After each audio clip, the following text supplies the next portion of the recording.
এরকম একটা রেসিপি যদি আপনার থাকে, ভাত, পরোটা, রুটি, চাপটি সব কিছু দিয়েই আপনি এই রেসিপিটা, এই সবজি ভাজিটা অনায়াসে খেয়ে নিতে পারবেন। পরিবারের সবাই খুব পছন্দ করবে, এতটাই মজাদার আর সুস্বাদু হয়ে যায়। আপনি এটাকে সব কিছুর সাথেই মানিয়ে নিতে পারবেন, যেমন ভাত, রুটি, ভাজি, পরোটা, চাপটি যে কোনোর সাথেই খাওয়া যাবে। এতটা পরিবারের সবাই খুব পছন্দ করবে। তো এই সবজি ভাজিটা আমি কিভাবে করেছি সেটাই আপনাদের মাঝে শেয়ার করতে চলে এসেছি। তো আশা করি আপনাদের কাছে ফুল ভিডিওটি দেখার চেষ্টা করবেন। আসসালামু আলাইকুম, সকলে কেমন আছেন? আশা করি আল্লাহর রহমতে ভালো আছেন। যে যেখান থেকে আমার ভিডিওটি দেখতেছেন, প্লিজ একটা করে লাইক দিয়ে ভিডিওটি দেখা শুরু করবেন। বিশ্বাস করেন গাইস, এই রেসিপিটা যদি আপনি একবার করে পরিবারকে খাওয়ান, তাহলে সবাই খুব পছন্দ করবে, আপনার প্রশংসা করবে। একবার হলেও বিশ্বাস রাখতে পারেন, ভরসা রাখতে পারেন। আমি একদম বিশ্বাসের সাথে বলছি, সবাই খুব পছন্দ করবে। এই গরমে এমন একটা রেসিপি যদি থাকে আপনার, তাহলে তো কথাই নেই।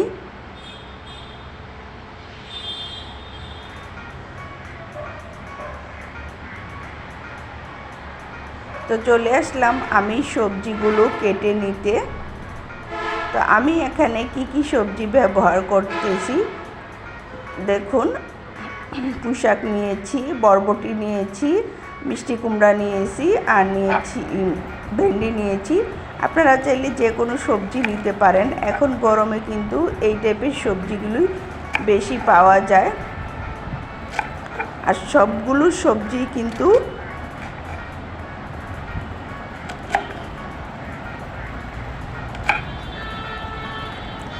এখানে সবগুলো সবজি কিন্তু স্বাস্থ্যের জন্য অনেক উপকারী।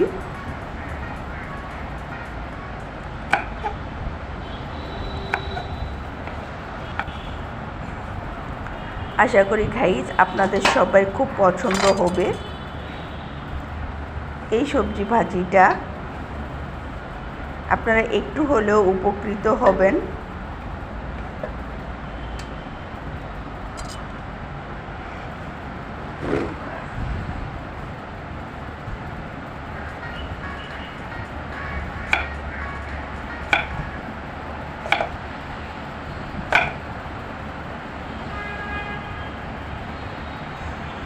তো সবগুলো সবজি কিন্তু আমি কেটে নেব এভাবে লম্বালম্বি করে, মানে অতটা লম্বাও না অতটা সাজো না।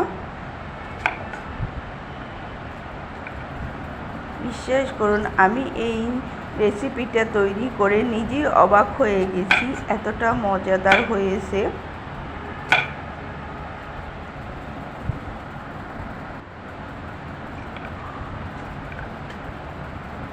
আপনারা চাইলে একবার হলেও তৈরি করে খেয়ে দেখুন।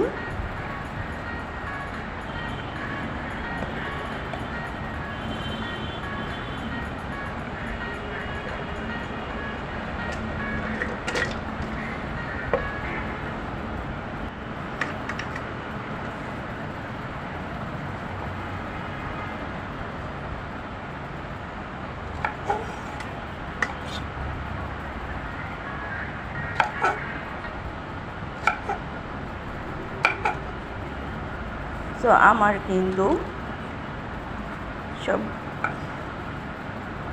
বরবটি কাটা হয়ে গেছে, মিষ্টি কুমড়া কাটা হয়ে গেছে। এখন ভেন্ডিগুলো কাটবো, তারপরে পুঁইশাক কেটে নেব। আমি আসলে ভেন্ডিগুলো ধুয়ে কাটি, আসলে ভেন্ডি কিন্তু ধুয়ে কাটাই ভালো। তো আমি সবজিগুলো সবগুলোই বাকিগুলো কেটে ধুয়ে এনেছি। পুঁইশাকও আমি ধুয়েই কাটবো, ধুয়ে এনেছি, ধুয়ে পরিষ্কার করে নিয়েছি যাতে কেটে আর ধুতে না হয়।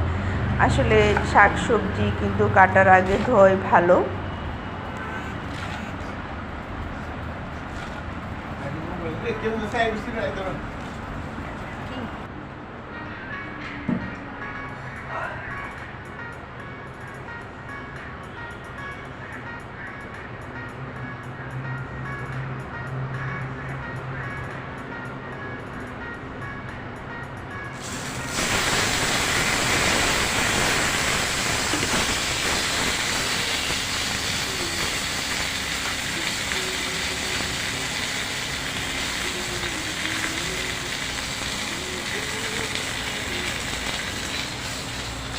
তো চলে আসলাম চুলায়। চুলায় একটা পাতিল বসিয়ে দিলাম। এখন পরিমাণ মতো এখানে তেল দিয়ে দেব।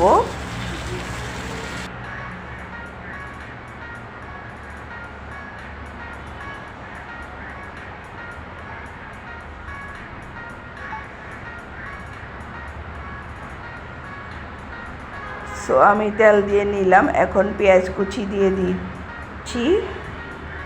পেঁয়াজ কুচিটি একটু হালকা ভেজে নিতে হবে।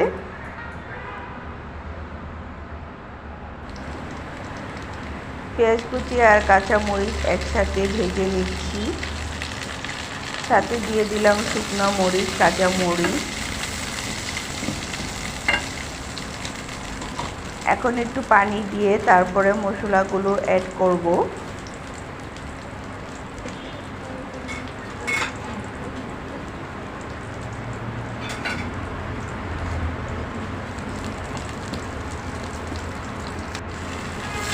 দিয়ে দিলাম সামান্য একটু পানি। এখন মশলাগুলো অ্যাড করতে হবে। যেহেতু আমি এটা ভাজি করব, সেই হিসাবে এখানে বেশি কিছু মশলা প্রয়োজন হবে না। একটু হলুদের ফাঁকি, মরিচের ফাঁকি, সামান্য করে ধনিয়া, জিরা, আদা রসুনের পেস্ট সামান্য করে দিয়ে দেব। দিয়ে সুন্দর করে কষিয়ে নিতে হবে এই পর্যায়ে।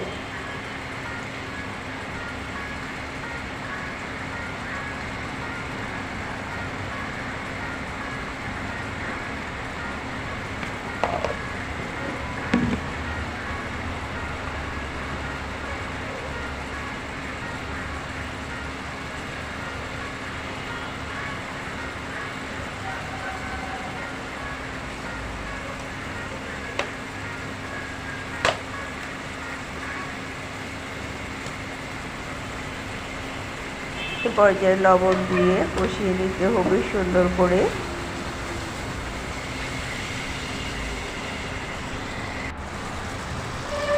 এই যে আমার মশলাটা কিন্তু একদম কষানো হয়ে গেছে। চিটচিটে ভাবটা কিন্তু উপরে উঠে গেছে, আপনারা দেখুন। এরপরে আমি সবজিগুলো দিয়ে দিচ্ছি। শাকগুলো একটু পরেই দিব, আর বাকি সবজিগুলো একটু হালকা কষিয়ে নেব, কারণ এটি তো সিদ্ধ হতে একটু সময় লাগবে।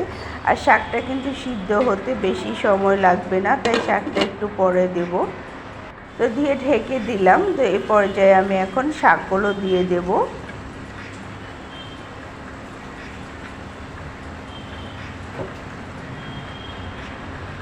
তো শাকগুলো দিয়ে একটু কষিয়ে নিয়ে তারপরে ঝোল দিয়ে দেব, পানি দিয়ে ঝোল দিয়ে দেব। মানে এখানে ঝোল দিতে হবে না আর কি, মানে এটাই ভাজা ভাজা হয়ে যাবে।